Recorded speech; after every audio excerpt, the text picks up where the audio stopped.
Boleh kuat insyaAllah. Okey.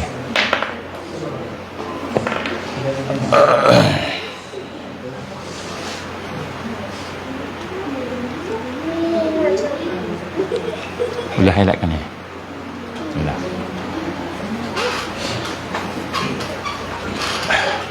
InsyaAllah kita boleh mula lah.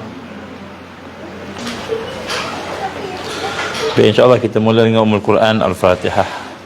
A'udzubillahi minasyaitonirrajim. Bismillahirrahmanirrahim. Alhamdulillahi rabbil alamin arrahmanir rahim maliki yaumiddin. Iyyaka na'budu wa iyyaka nasta'in. Ihdinas siratal mustaqim. Siratal ladzina an'amta 'alaihim ghairil maghdubi 'alaihim waladdallin.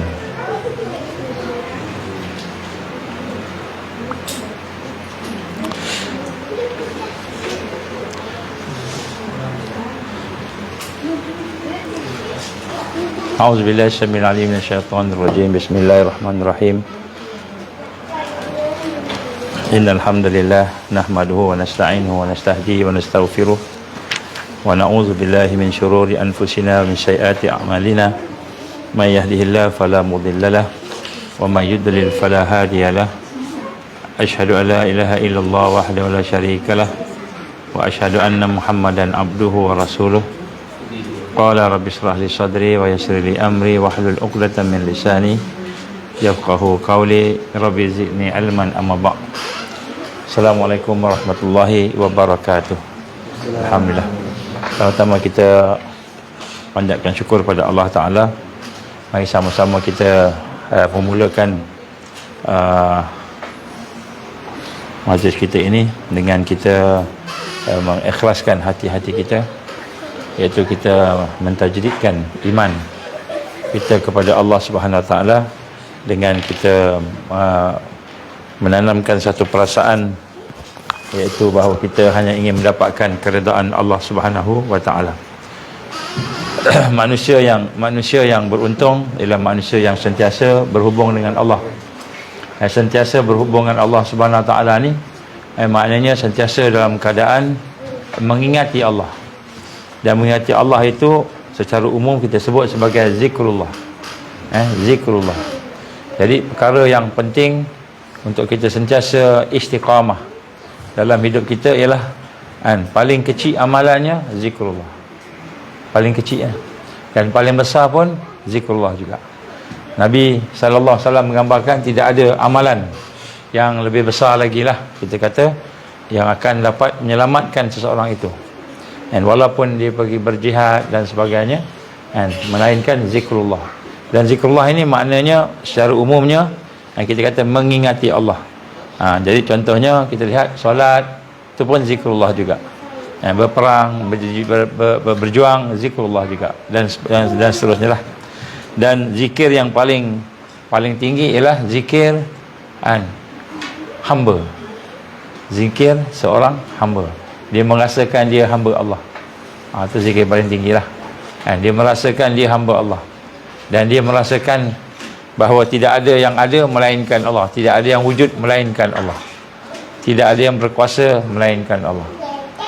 Itu yang kira satu makam, satu peringkat disebut baqa', iaitu apabila dia boleh menghubungkan di antara apa yang ada sekalian ni semua dengan kekuasaan Allah Subhanahu Wa Taala, dan sampai peringkat dia boleh membinasakan. Maksud membinasakan ni bukanlah maknanya bunuh diri tapi membinasakan ni maknanya dia boleh merasai satu hakikat yang wujud, iaitu hakikat mentauhidkan Allah. Yang wujud hanyalah Allah. Itu macam itu. Kita akan pergi kemudian lah. Jadi untuk itu maka marilah sama-sama kita memulakan dengan kita membaca bersama-sama zikir jahar. Zikir jahar. Jahar ni zikir dengan lisan. Ini disebut zikir yang syariat. Syariat. Dia ada zikir syariat, dia ada zikir tarikat, zikir hakikat dan makrifat. Jadi kita nak kena mengamalkan keempat-empat ni. Tapi sekarang ni kita baru nak cuba mendalami beberapa zikir syariat dan tarikat.